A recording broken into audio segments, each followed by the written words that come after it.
ಎಲ್ಲ ವೀಕ್ಷಕರಿಗೆ ನಮಸ್ಕಾರ. ನನ್ನ ಹೆಸರು ಡಾಕ್ಟರ್ ಅಭಿಷೇಕ್ ಎಂಬಿ, ಮೂಲತಃ ಶಿವಮೊಗ್ಗದವನು. ನಾನೀಗ ಹಿರಿಯ ಕೀಲು ಮೂಳೆ ತಜ್ಞನಾಗಿ ಸನ್ ಸ್ಪೆಷಾಲಿಟಿ ಆಸ್ಪತ್ರೆ ಶಿವಮೊಗ್ಗದಲ್ಲಿ ಕಾರ್ಯನಿರ್ವಹಿಸ್ತಾ ಇದ್ದೇನೆ.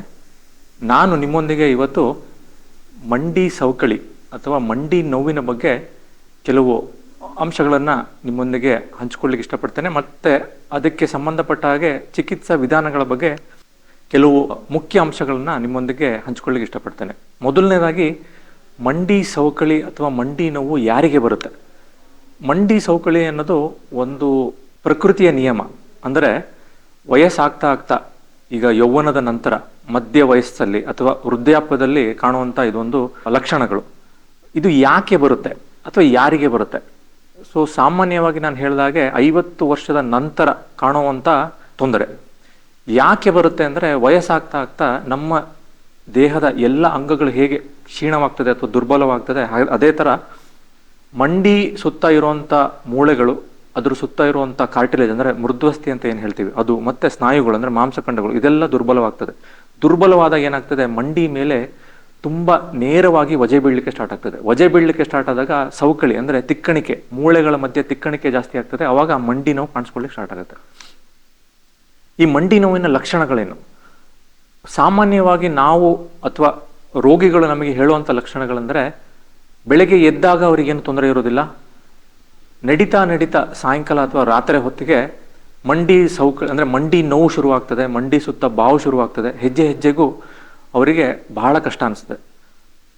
ಇದಲ್ಲದೆ ಅವರಿಗೆ ಉಬ್ಬು ತಗ್ಗು ಜಾಗದಲ್ಲಿ ನಡಿಲಿಕ್ಕೆ ಬಹಳ ಕಷ್ಟ ಆಗ್ತದೆ, ಅಥವಾ ಮೆಟ್ಲು ಹತ್ತಿ ಇಳಿಯೋದು ಅಥವಾ ಏರು ಇಳಿಜಾರುಗಳಲ್ಲಿ ಓಡಾಡಲಿಕ್ಕೆ ಕಷ್ಟ ಆಗ್ತದೆ. ಇದನ್ನು ನಾವು ಹೇಗೆ ಕಂಡುಹಿಡ್ಕೋಬೋದು ಅಥವಾ ಇದನ್ನು ಹೇಗೆ ಗುರುತಿಸ್ಬೋದು? ಸೊ ವೈದ್ಯಕೀಯವಾಗಿ ಯೋಚನೆ ಮಾಡಿದ್ರೆ ಇದರಲ್ಲಿ 4 ಹಂತದಲ್ಲಿ ಮಂಡಿ ಸವಕಳಿ ಆಗ್ತದೆ. ಅದನ್ನು ನಾವು ಪರೀಕ್ಷೆಯ ಮೂಲಕ ತಕ್ಕ ಮಟ್ಟಿಗೆ ಗುರುತು ಮಾಡ್ಕೋಬೋದು. ಆದರೆ ಸುಲಭವಾಗಿ ಮಂಡಿ ಸವಕಳಿಕೆ ಎಷ್ಟು ಆಗಿದೆ ಅಥವಾ ಯಾವ ಹಂತದಲ್ಲಿದೆ ಅಂತ ನೋಡ್ಕೋಬೇಕಂದ್ರೆ ಸಿಂಪಲ್, ಅಂದರೆ ಸಾಮಾನ್ಯವಾಗಿ ಒಂದು ಎಕ್ಸ್ರೇ ಮಾಡಿಸಿದ್ರೆ ಅದರಲ್ಲಿ ಖಚಿತವಾಗಿ ನಿಖರವಾಗಿ ಗೊತ್ತಾಗ್ತದೆ. ಸೊ ನಾನು ಹೇಳಿದಾಗೆ ಇದರಲ್ಲಿ 4 ಹಂತಗಳಿರುತ್ತೆ. ಮೊದಲನೇ ಹಂತದಲ್ಲಿ ಬರೀ ರೋಗಿಗಳಿಗೆ ತುಂಬ ವಜೆ ಕೆಲಸ, ತುಂಬ ಶ್ರಮದ ಕೆಲಸ ಮಾಡಿದಾಗ ನೋವು ಬರ್ತದೆ. ಎರಡನೇ ಹಂತದಲ್ಲಿ ಅವರಿಗೆ ಸ್ಟ್ರೆಸ್ಫುಲ್ ಆಕ್ಟಿವಿಟಿ ಅಂದರೆ ತುಂಬ ಭಾರದ ಕೆಲಸ, ಓಡೋದು ಅಥವಾ ಬಹಳ ಮಾಡಿ ಮೆಟ್ಲು ಹತ್ತಿಳಿಯೋದು ಅಥವಾ ಕೂತು ಎದುರುವಂಥ ಕೆಲಸಗಳು ಬಹಳ ಮಾಡಿದ್ರೆ ಬರ್ತಾರೆ, ನೋವುಗಳು ಬರುತ್ತೆ. ಮೂರನೇ ಹಂತದಲ್ಲಿ ಅವರಿಗೆ ಸ್ವಲ್ಪ ಮಂಡಿಯ ಆಕಾರ ವಿರೂಪತೆ ಕಾಣಿಸ್ಲಿಕ್ಕೆ ಸ್ಟಾರ್ಟ್ ಆಗ್ತದೆ. ಡೊಂಕ್ ಅಂತ ಏನು ಹೇಳ್ತೀವಿ, ಮೊಣಕಾಲು ಡೊಂಕ್ ಅನ್ನೋದು ಕಣ್ಣಿಗೆ ಕಾಣಿಸ್ಲಿಕ್ಕೆ ಸ್ಟಾರ್ಟ್ ಆಗ್ತದೆ. ಮತ್ತೆ ಅವರಿಗೆ ಮೆಟ್ಲು ಹತ್ತಿಳಿಯೋದು ಕಷ್ಟ ಆಗ್ತದೆ, ತುಂಬ ಹೊತ್ತು ನಿಲ್ಲಿಕ್ಕೆ ಕಷ್ಟ ಆಗ್ತದೆ. ಅದೇ ಥರ 4ನೇ ಹಂತಕ್ಕೆ ಹೋದಾಗ ಅವರಿಗೆ ಸಣ್ಣ ಪುಟ್ಟ ಕೆಲಸದಲ್ಲೂ ಕಷ್ಟ ಆಗ್ತಾ ಇರ್ತದೆ. 10 ಹೆಜ್ಜೆ ಇಡ್ಲಿಕ್ಕೆ ಕಷ್ಟ ಆಗ್ತದೆ, ಅವರ ಹಾಸಿಗೆಯಿಂದ ಬಾತ್ರೂಮಿಗೆ ಹೋಗ್ಲಿಕ್ಕೆ ಕಷ್ಟ ಆಗ್ತದೆ. ಸೊ ಇದೇ ಥರ ಚಿಕಿತ್ಸೆ ಕೂಡ ಹಂತ ಹಂತವಾಗಿ ವಿಭಿನ್ನವಾಗಿರ್ತದೆ. ಮೊದಲನೇ ಹಂತದಲ್ಲಿ ನಾನು ಹೇಳಿದಾಗೆ ಅವರಿಗೆ ಶ್ರಮದಿಂದ ಮಾತ್ರ ನೋವು ಬರ್ತಾ ಇರುತ್ತೆ, ಅದಕ್ಕೆ ಆರಾಮದಲ್ಲೇ ಸಾಕಷ್ಟು ನೋವು ಕಮ್ಮಿ ಆಗ್ತದೆ. ಬಿಸಿ ನೀರು ಶಾಖದಿಂದ ನೋವು ಕಮ್ಮಿ ಆಗ್ತದೆ. ಮತ್ತೆ ನೋವಿನ ಬಾಮ್ ಅಂದರೆ ಲೇಪನೆ ಅಥವಾ ತೈಲ ಮೇಲೆ ಹಚ್ಚಿದ್ರೆ ಅದರಿಂದ ನೋವು ಕಮ್ಮಿ ಆಗ್ತದೆ. ಎರಡನೇ ಹಂತಕ್ಕೆ ಬಂದಾಗ ಇದಲ್ಲೇ, ಈ ಮುಂಚೆ ಹೇಳಿದ ಟ್ರೀಟ್ಮೆಂಟ್ ಅಲ್ಲದೇ ಅವರಿಗೆ ಫಿಸಿಯೋಥೆರಪಿ ಅಂದರೆ ಕೆಲವು ಯಂತ್ರಗಳಿಂದ ಬಿಸಿ ಶಾಖ ಕೊಡ್ತೀವಿ, ಅದು ಬೇಕಾಗ್ತದೆ. ಇದರ ಅಲ್ಲದೇ ಮಂಡಿಗೆ ಕೆಲವು ಇಂಜೆಕ್ಷನ್ಗಳು ಬರ್ತದೆ. ಅದರಲ್ಲಿ ನೋವಿನ ಇಂಜೆಕ್ಷನ್ ಆಗಿರ್ಬೋದು, ಸ್ಟಿರಾಯ್ಡ್ ಇಂಜೆಕ್ಷನ್ ಆಗಿರ್ಬೋದು, ಅಥವಾ PRP ಅಂತ ಹೇಳ್ತೀವಿ ಅಂದರೆ ಪ್ಲಾಸ್ಮಾ ಇಂಜೆಕ್ಷನ್. ಅದ್ರ ಬಗ್ಗೆ ನಾನು ಕೊನೆಯದಾಗಿ ಸ್ವಲ್ಪ ಮಾಹಿತಿ ಹೇಳ್ತೇನೆ.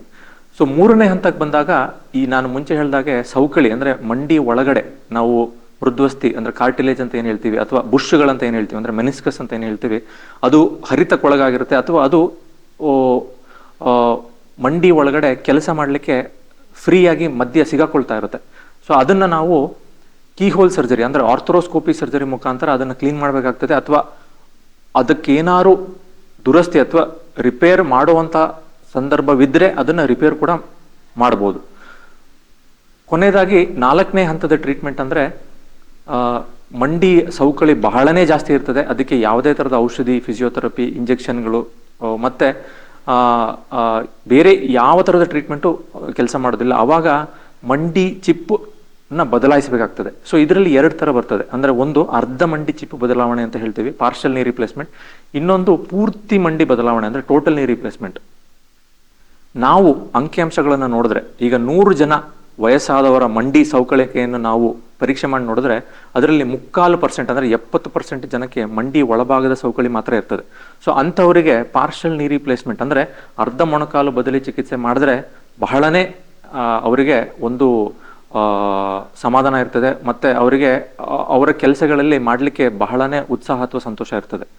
ಸೊ ಅದಲ್ಲದೇ ನಾನು ಇನ್ನ 30% ಜನರಿಗೆ ಮಂಡಿ ಸವಕಳಿಗೆ ಅರ್ಧ ಭಾಗ ಅಲ್ಲದೆ ಇನ್ನೂ 3/4 ಭಾಗದಷ್ಟು ಮಂಡಿ ಸವಕಳಿಕೆ ಆಗಿರೋ ಕಾರಣಕ್ಕೆ ಅವರಿಗೆ ಪೂರ್ತಿ ಮಂಡಿ ಚಿಪ್ಪು ಬದಲಾವಣೆ ಮಾಡಬೇಕಾಗ್ತದೆ.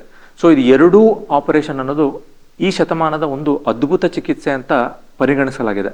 ಅಂದರೆ ಇದರಿಂದ ರೋಗಗಳಿಗೆ ಬಹಳ ಒಳ್ಳೆಯ ಫಲಿತಾಂಶಗಳು ಸಿಕ್ಕಿದೆ. ಇದರಿಂದ ಯಾವುದೇ ಥರದ ಸೈಡ್ ಎಫೆಕ್ಟ್ಸ್ ಇರೋದಿಲ್ಲ. ಇದರಲ್ಲಿ ರೋಗಿಯ ಜವಾಬ್ದಾರಿನೂ ಬಹಳ ಮುಖ್ಯವಾಗಿರುತ್ತೆ. ಅಂದ್ರೆ ಏನು, ಆಪರೇಷನ್ ನಂತರ ಅವರು ಕೆಲವು ವ್ಯಾಯಾಮಗಳು ಮಾಡ್ಕೋಬೇಕಾಗ್ತದೆ, ದೇಹ ಶುದ್ಧವಾಗಿ ಇಟ್ಕೋಬೇಕಾಗ್ತದೆ, ಮಾಂಸಖಂಡಗಳು ಮೂಳೆಗಳ ಬಲಗಳನ್ನು ಚೆನ್ನಾಗಿ ಇಟ್ಕೋಬೇಕಾಗ್ತದೆ.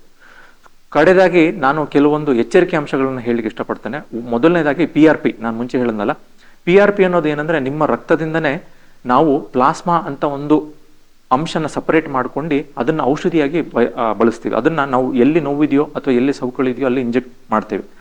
ಇದು ಮೊದಲನೇ ಹಂತ 2ನೇ ಹಂತಕ್ಕೆ ಮಾತ್ರ ಸೀಮಿತವಾಗಿರ್ತದೆ. ನಾವು ಮಂಡಿ ಸವಕಳಿಕೆ 3ನೇ ಹಂತ 4ನೇ ಹಂತಕ್ಕೆ PRP ಚಿಕಿತ್ಸೆ ಕೊಡ್ಲಿಕ್ಕೆ ಬರೋದಿಲ್ಲ. ಇನ್ನೊಂದು ಅಂಶ ನಾನು ಎಲ್ಲರಿಗೂ ಏನು ಒಂದು ಎಚ್ಚರಿಕೆಯಾಗಿ ಹೇಳಲಿಕ್ಕೆ ಇಷ್ಟಪಡ್ತೇನೆ ಅಂದ್ರೆ, ಕೆಲವೊಂದು ಅಡ್ವರ್ಟೈಸ್ಮೆಂಟ್ಗಳನ್ನು ಪೇಪರಲ್ಲಿ ಇತ್ತೀಚೆಗೆ ನೋಡ್ತಾ ಇದ್ದೇವೆ. ಅಂದ್ರೆ ಮಂಡಿ ಸವಕಳಿಕೆ ಎಷ್ಟೇ ಇರಲಿ ನಿಮಗೆ ಇಂಜೆಕ್ಷನ್ ಇಂದ ಪೂರ್ತಿ ಗುಣಮುಖರಾಗ್ತೀರಂತ. ಅದು ದೊಡ್ಡ ಸುಳ್ಳು. ಅದರಿಂದ ಯಾರೂ ಗುಣಮುಖರಾಗೋದಿಲ್ಲ. ಸೊ ನಾನು ಮುಂಚೆ ಹೇಳಿದಾಗೆ PRP ಇಂಜೆಕ್ಷನ್ ಅನ್ನೋದು ಬರೇ ಸೀಮಿತವಾಗಿರೋದು ಮೊದಲನೇ ಅಥವಾ 2ನೇ ಹಂತದ ಸವಕಳಿಕೆಯ ತನಕ ಮಾತ್ರ. ಇನ್ನೊಂದು ಎಚ್ಚರಿಕೆಯ ಅಂಶ ಏನಂದ್ರೆ, ಎಲ್ಲಾ ಮಂಡಿ ಸವಕಳಿಕೆಗೂ ಟೋಟಲ್ ನೀ ರಿಪ್ಲೇಸ್ಮೆಂಟ್ ಅಂದ್ರೆ ಸಂಪೂರ್ಣ ಕೀಲು ಬದಲಿ ಚಿಕಿತ್ಸೆ ಅವಶ್ಯಕತೆ ಬರುವುದಿಲ್ಲ. ಅರ್ಧದಿಂದ 3/4 ಭಾಗ ಮಂಡಿ ಸವಕಳಿಕೆಯಿಂದ ಬಳಲುತ್ತಿರೋ ರೋಗಿಗಳಿಗೆ ಪಾರ್ಷಲ್ ನೀ ರಿಪ್ಲೇಸ್ಮೆಂಟೇ ಸಾಕಾಗ್ತದೆ. ಸೊ ಇಷ್ಟು ಹೇಳಿ ನನ್ನ ಮಾತುಗಳನ್ನು ಮುಗಿಸ್ತೇನೆ. ನಮಸ್ತೆ.